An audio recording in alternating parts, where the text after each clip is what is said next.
So hello class 11th, कैसे हैं आप सभी का स्वागत है एसपी एजुकेशन चैनल पर। मैं आशा करता हूं कि आप सभी अच्छे होंगे, स्वस्थ होंगे और बड़े ही दमदार तरीके से अपने इंग्लिश के एग्ज़ाम की प्रिपरेशन कर रहे होंगे।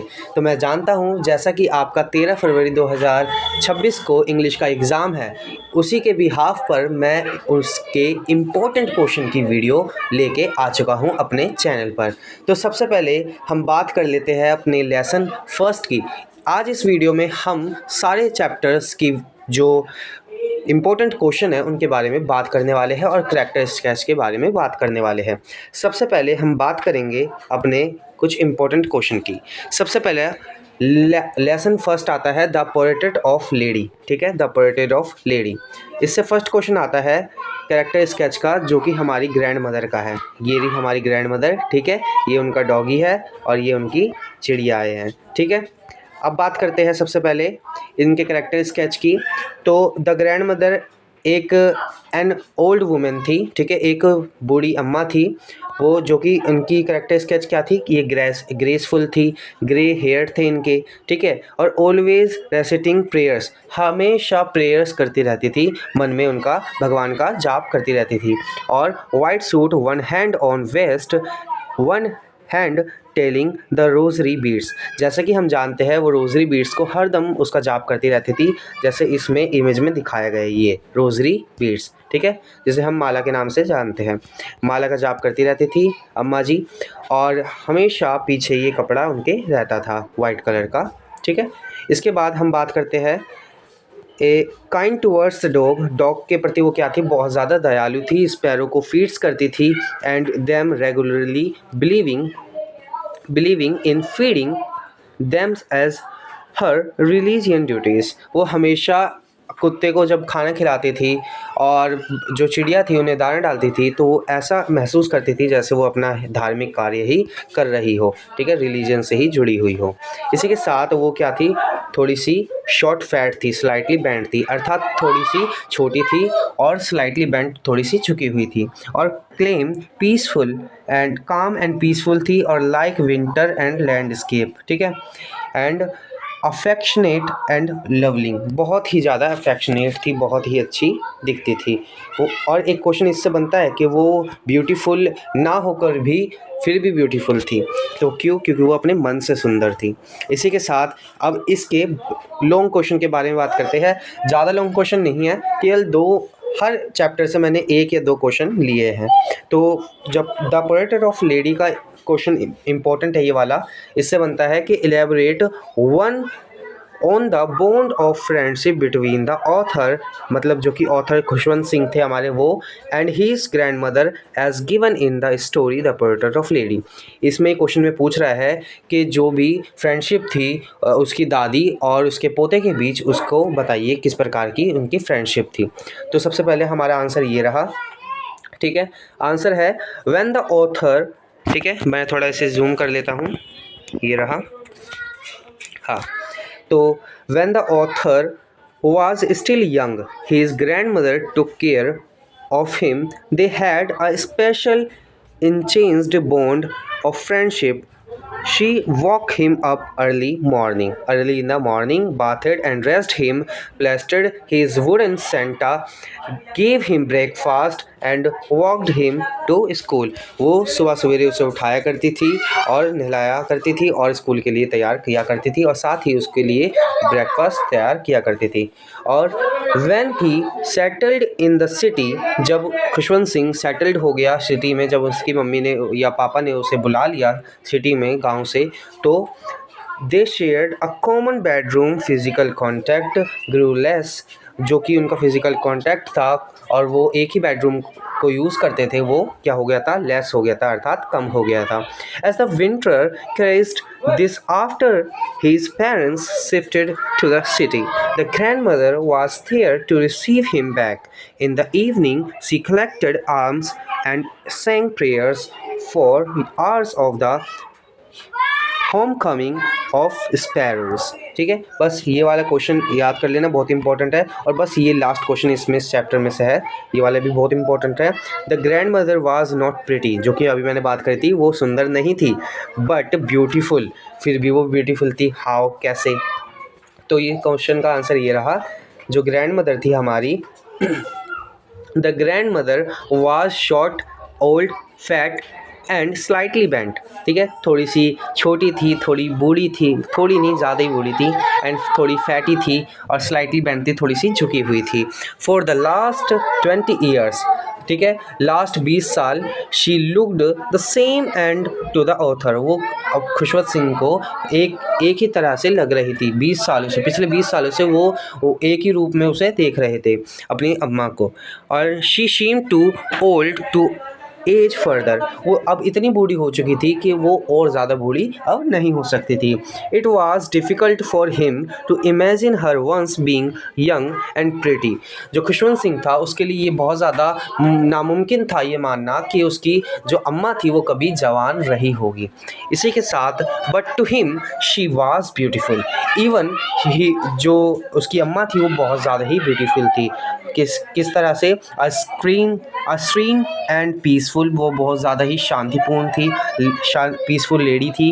हर लुक्स ले स्क्रेटेड यूनिटरी ओवर हर पेल प्रग्ड फेस, उनका जो फेस था वो प्रग्ड था, थोड़ा रिंकल्स थे उनके फेस पे।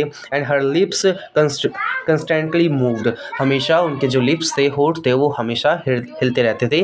क्यों? क्योंकि वो एक एनुविडियल प्रेयर करती रहती थी। मैंने बताया था वो अपने रोजरी बीड्स को हमेशा जाप करती रहती थी और मन में राम राम राधे राधे का नाम जपती रहती थी। She was like the winter landscape in the mountains, एस्ट्रोयर एंड कॉन्टैक्ट। ठीक है, अब बस यही था इस चैप्टर से इम्पोर्टेंट क्वेश्चन। अब नेक्स्ट पे आते हैं। नेक्स्ट हमारा जो लेसन है वो है we are not afraid to die if we can all be together. ठीक है, ये हमारे चैप्टर का नाम है, जो कि हमारे सेकंड चैप्टर बहुत ही इंपॉर्टेंट चैप्टर है। इसमें से 6 मार्क्स का क्वेश्चन, 5 मार्क्स का क्वेश्चन ज़रूर बनता है। ठीक है, बोर्ड एग्ज़ाम के लिए भी बहुत ज़्यादा इंपॉर्टेंट हो जाता है, वैसे बोर्ड 11th में होता नहीं, sorry.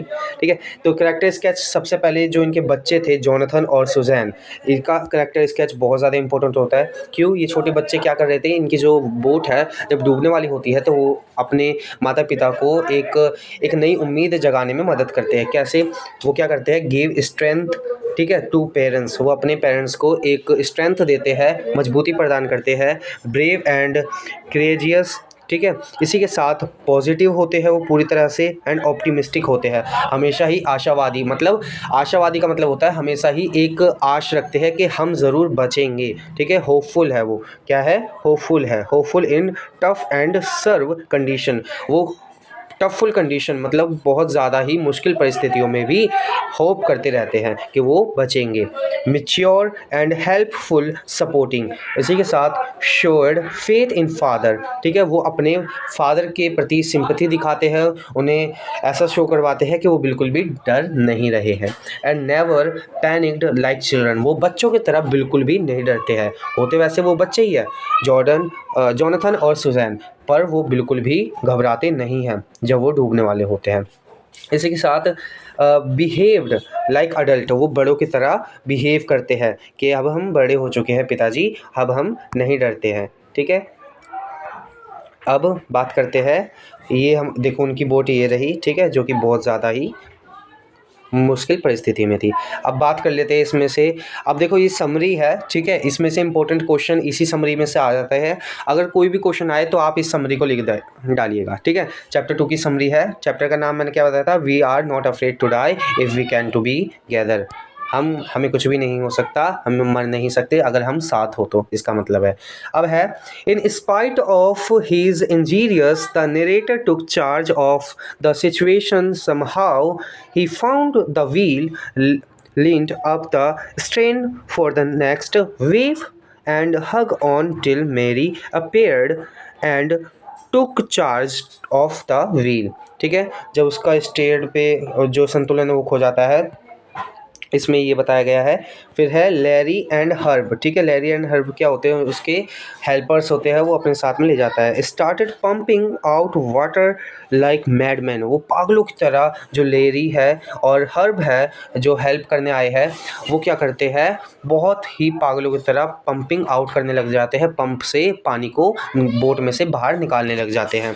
And the whole starboard side burst in words, and the narrator managed to cover canvas across the gaps to prevent water from entering the ship. वो जैसे तैसे शिप को बचाने की कोशिश अभी कर रहे हैं। And then came more problems. Their hands pumps stopped working and electric pumps short circuit. जो उनका अब पंप होता है अब क्या होता है, the narrator found a spare electric pumps under the chart room and worked. अब उसे पुराना कोई पंप मिलता है, ठीक है। अब क्या होता है, the entire night was spent in pumping, steering, repairing and sending radio signals. वो सिग्नल्स को भेजते हैं, स्टीयरिंग को संभालते हैं पूरी रात और रिपेयरिंग करते रहते हैं, पंपिंग करते रहते हैं।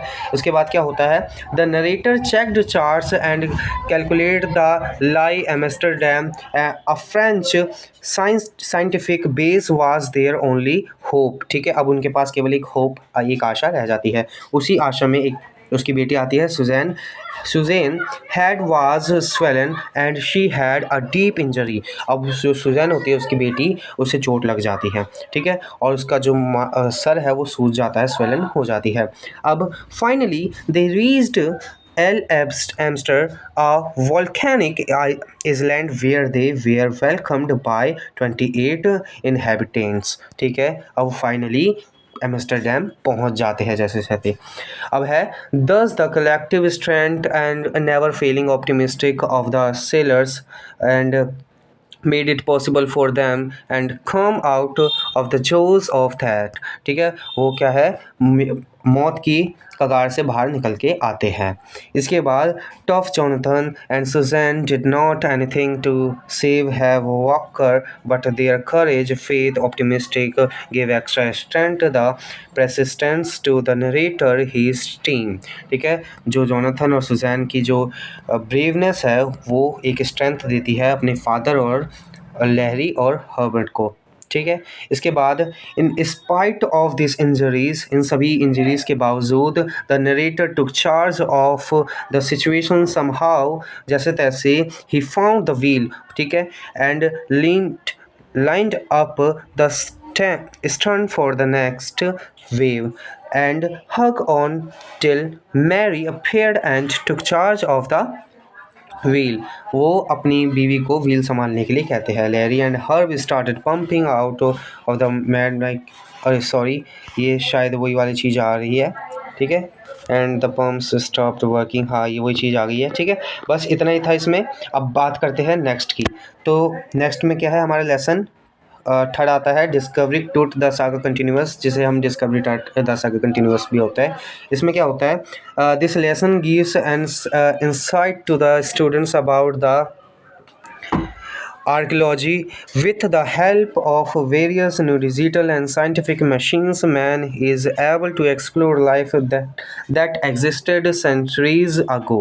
The story discovering Tut the Saga Continuous is a description of an event to unravel the mystery of the death of teenage ruler king टुट। एक किंग होता है टुट नाम का, और ये कहानी उसी के बारे में है कि वो अपनी टीनेजर एज में ही किंग बन जाता है और टीनेजर एज में ही मर जाता है, ठीक है। तो ये देखिए उसकी ये सारी ताबूत है, ठीक है, ध्यान से देखिएगा, बहुत ही खतरनाक तस्वीर हमें इसमें लगा दी है, ठीक है।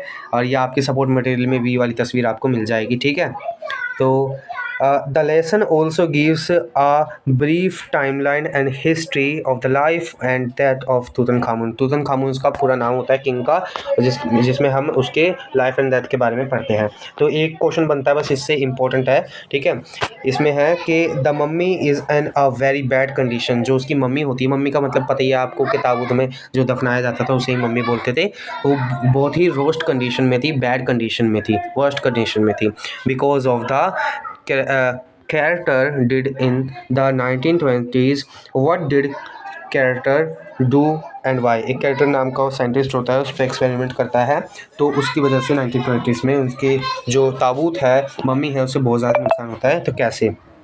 तो यहाँ पे लिखा है आंसर इसका, Howard Carter was the British archaeologist. Howard Carter क्या होता है? एक ब्रिटिश आर्कियोलॉजिस्ट, एक जो ब्रिटिश पुरातत्व होता है, who in 1922 discovered to tomb, जो उसके कवर को खोज लेता है कब? 1922 में। And he searched it constant in haste the tomb, which had stunning effect and artifacts in gold caused a sensation at the time of discovery. Okay, and after month of carefully recording and treasure in the pharaoh's coffin, creator began investigating the three nested coffin. When he finally reached the mummy, he found that the rituals, raisins and hydrants and thus मतलब वो क्या करते हैं, अब छेनी से उसे खोदने लग जाते हैं, ठीक है, हार्मर और रेसिन से, उसको क्या होता है, बहुत ज़्यादा नुकसान हो जाता है। ट्रोट्स बॉडी वाज सीमेंटेड, वो सीमेंट से जकड़ी हुई होती है, ठीक है, एक ऐसा ग्लू लगाया होता है जिसे तोड़ने से ही वो निकल सकती है, और पर उसने पूरा तोड़ दिया था हॉवर्ड कार्टर ने, इसलिए उसे नुकसान हुआ था। इसमें ये बताया गया है, cement to the bottom of the his solid gold coffin, and Carter set the mummy outside in the blazing sun and heated it up। वो सोचने लग गया कि अगर छेनी हथौड़े से नहीं होता तो मैं इसे धूप में रखता हूँ, ये जो भी चीज़ इसमें केमिकल लगा हुआ है वो पिघल के निकल जाएगा, पर कुछ नहीं होता। 149 डिग्रीज पे उसे तप आता है एंड फेरिनेट करता है, एंड टू नो एविल। फिर इसका क्या है, to prevent thieves from Raskinics, he chiseled the body free। वो ऐसे ही उसे छोड़ देता है, किस लिए? कि चोर वहाँ पे ना आए। एंड टू स्प्रेड टूटो from his emplacement, crater man remove the mummy head and served हेयरली एवरी मेजर जॉइंट। अब अगली वीडियो हम ज़रूर लाएंगे, ठीक है, इतना ही था इस वीडियो में, ठीक है, इसे बड़े ही ध्यान से आप लिख लीजिएगा, ठीक है, ये सारी हमारी वीडियो है, ठीक है, इसे बड़ी ही ध्यान से अपनी कॉपी में याद कर लीजिएगा, लिख कर। ये 13 तारीख के एग्ज़ाम के लिए बहुत ज़्यादा इम्पोर्टेंट हो जाती है। धन्यवाद।